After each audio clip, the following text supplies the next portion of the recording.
guys, I'm at the shop. Car's getting aligned right now. And look at this yard, bro.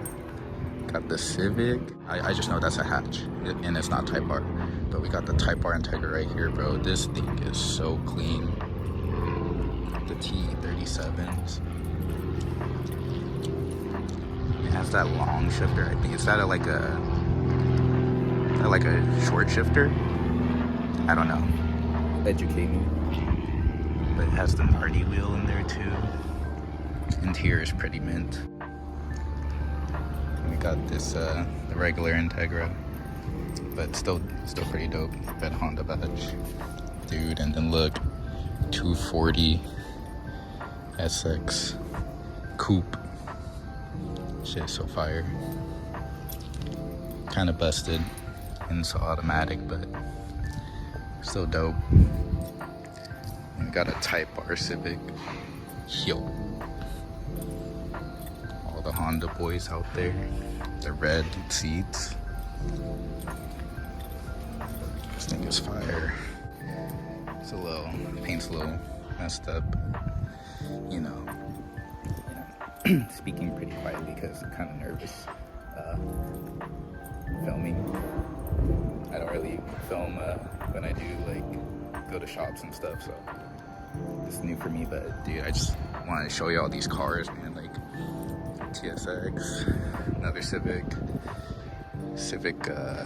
sedan, the GR with the Graham lights. Graham lights actually, like, this is my first time actually seeing Graham lights in person, bro. But they actually look pretty good on this car. Personally, I wouldn't get that color, but nonetheless, look at the interior, bro. No red stitching.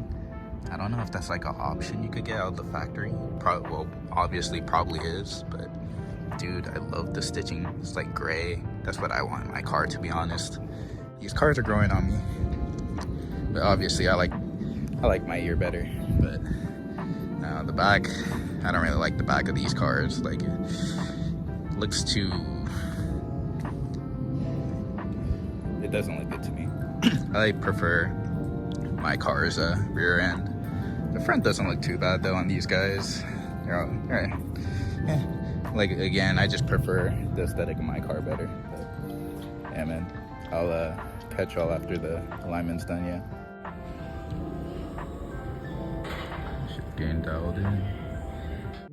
Hey, so it's a new day, guys, and we're in the garage with my car right here. But yeah, I'm gonna basically get started on telling you guys how I bought the Scion FRS. Kind of like what I went through, like what steps to take. Give you guys like a general sense of direction on, how to tackle buying your own project car. So this doesn't just apply to a FRS, but it also applies to, any other project cars that you guys might be looking at. So yeah, here we go. So step number 1 is basically build a list of cars. Go on your notes app, build a list of cars that you want to take a look at that's within your budget range, and do all the research on every single one of those cars that's on your list. And that includes taking a look at the pros and cons, looking at typical issues that you'll run into down the road with those cars that are pretty inevitable, and also just comparing prices between all the cars that's on those lists, or the list that you made. And also, when you're doing your research, it helps to have a vision of what you want to turn those cars into that you're looking at. Like if you want to stand sit, if you want to go for a track build, or if you want to just have some sort of street build. It helps to have that vision in your head to kind of narrow down the choices on your list. And for all this information, you'll find it online, YouTube, Google, all the forums and Reddit posts. Really helpful. A lot of unbiased opinions, and that's the opinions you want to look for when you're researching the car. You don't want to go for like a FRS meat writer that would just say all the pros and leave out the cons. So always go for the unbiased opinions, but basically just avoid people that are marketing the card as one-sided, good or bad. Just try to get both sides of the story. All right, and then now we're at step 2. Basically, now you want to start looking for the car. You're probably doing this before step 1, but um, if you had a list of cars and you start narrowing down your search, you typically want to look up on Facebook Marketplace, compare the prices, like I said, or you want to go on Google and just Google like the car that you want near you. So like, you know, FRS in San Diego, and just kind of compared like dealership prices, Facebook Marketplace. And there's pros and cons looking between the dealerships and Facebook Marketplace. You always want to choose which one to go to at your own risk, as long as the car is clean enough in the photos to go check out. With that being said, you want to inspect the car in the photo pretty thoroughly to the best you can. Avoid looking at the listings that are only photos of nighttime with the car, or like if the car is always wet in the photos. That's a pretty bad sign that the car is pretty clapped out. And when you're looking at the listing, try to look at the seller's description pretty thoroughly too. You want to avoid heavily modded cars, like if they have a lot of aftermarket parts on the car that you don't want on there, or like if there's anything that's been done to the engine, you kind of want to avoid that and be close to stock as possible, because I'm sure you've heard horror stories of picking up someone else's project car. You don't want to do that. And then bonus tip, Carfax is actually a pretty good tool.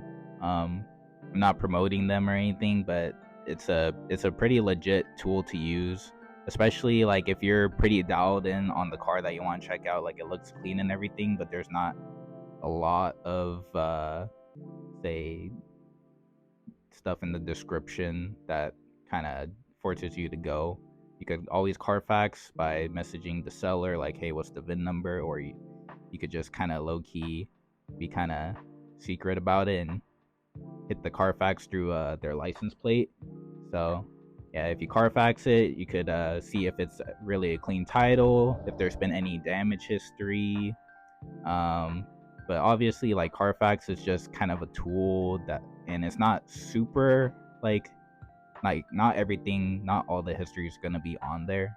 So when you go check out the car yourself, you always have to ask questions, because not everything's gonna be on Carfax. And I forgot to mention, the more service history on the Carfax, the better. So there's a lot of service history.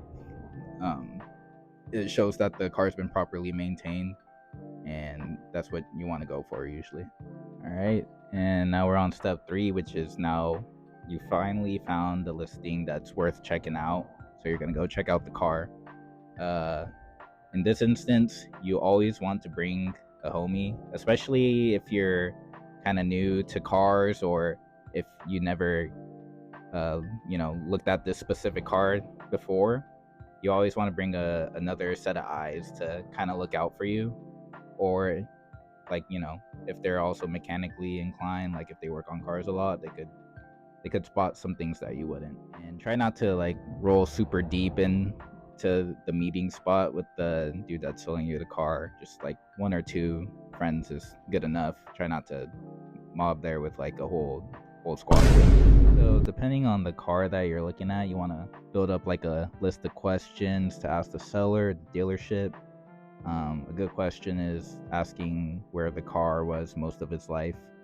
So that will give you an indication if the car was in a state that's prone to rust, or if it's been in California the whole time. Another question to ask is if the car's been tracked at any point in its life, and that will give an idea like if the car was pushed to its limits, because low mileage doesn't really mean anything if the car has been pushed to its limits. So even though the car has low mileage, it could potentially the engine could blow up on you at any moment by the time you pick it up.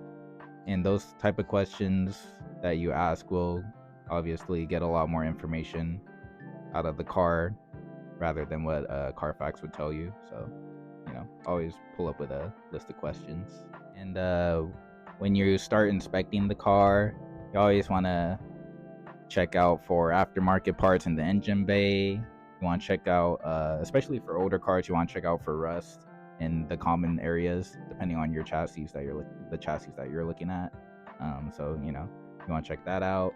You also want to check the body of the car, see if there's any accidents that happened to the car that weren't reported.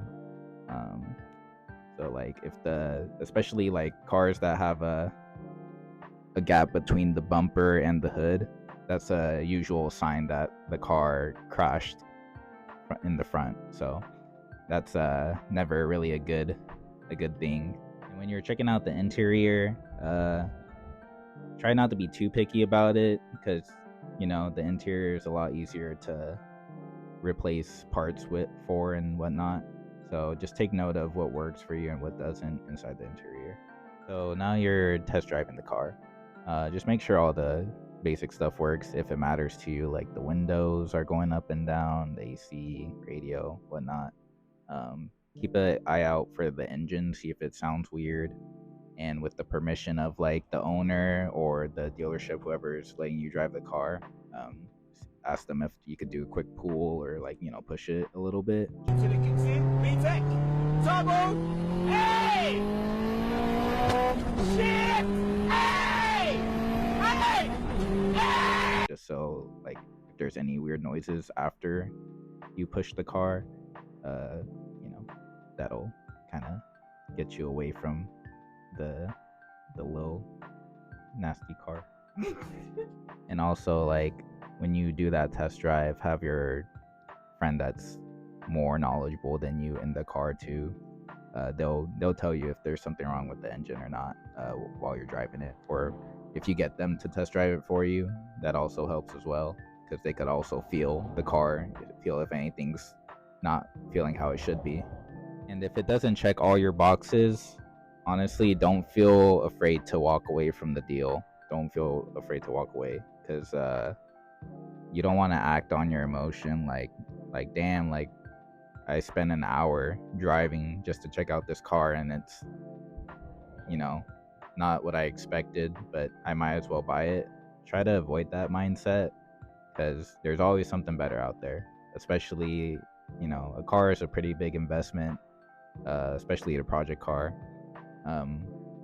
You want to make sure you get what you want, otherwise you're gonna regret it later and it's gonna put a dent in your pocket, and you're gonna go down that spiral of darkness. But obviously try not to be like super picky, because these are project cars that you're looking at, like depending on your price point or your price range, some of these cars are going to be a little bit clapped out. So it's either you wait and try to find the right deal, and that'll take a long time, or it might happen right away. You might get lucky, but try not to be super picky. But if it doesn't check most of your boxes, I'd say to walk away from it. For the drive and everything, you finally decide like, yes, this is the car that I want. Checked all my boxes, or most of them at least. It's not clapped out.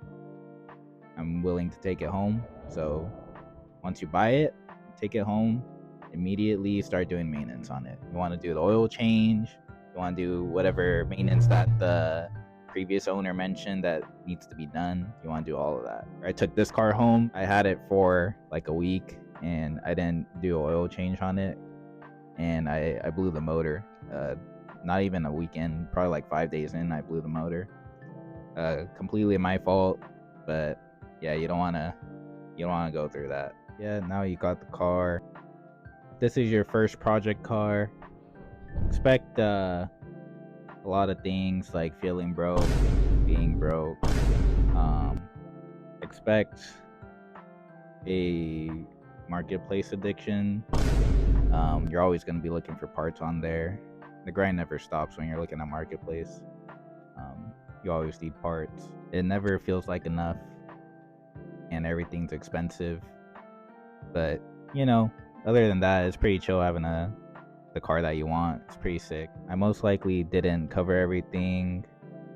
Definitely missed a lot of things. So please comment down below what anyone else should look out for when purchasing their first project car. And also, if you guys are into FRS BRZ86 content, this is basically or this channel is mainly that. So if you want to stick around for that, please subscribe. I'm building this car up. Not like I'm taking it apart or anything, but I'm building it up from what it is right now. My FRS is pretty much bone stock. I threw in coilovers. That was my last video. I talked about them, and then the previous video before that, I threw them in. But yeah, I'm slowly building up my car, and I emphasize on slowly because I really don't got bread like that. I'm pretty sure every car YouTuber knows about the struggle of running a channel like this, because buying parts is not cheap. So yeah, so if you guys found this video helpful, please like. That'll help the channel a lot. And yeah, I'll see you guys in the next video. Bye.